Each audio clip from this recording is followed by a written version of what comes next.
Nasa yung ano, ikaw po nga. Natin kung sinong kukuha ng lomi.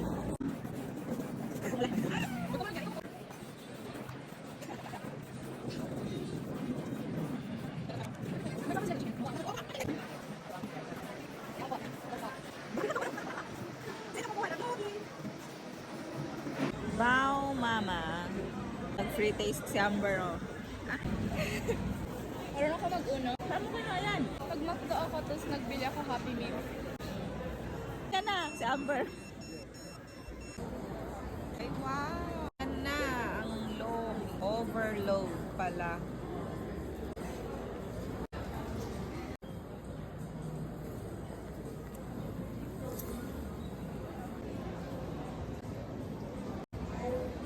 Pinoy food.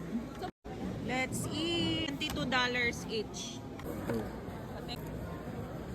Ay, masarap din to ah.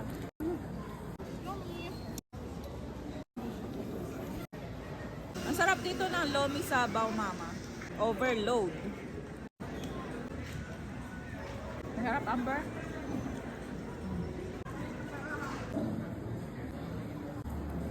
Hindi na yan, sobrang laki. Kaya mo na yan. Busog. Hindi makaya ni Amber, oh. Ano ba yung kausap mo? Pilipina? Bata na Pilipino. Yung accent ng Pinoy. Sabi daw sa kanya, what? What?